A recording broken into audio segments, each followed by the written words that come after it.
Hey guys, this is Sam with Premier Pool Plastering at day one of this commercial project. So how do we start? We drain it.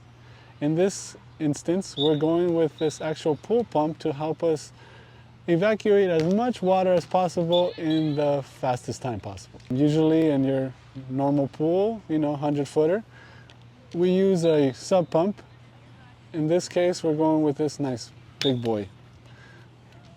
Next phase is prep.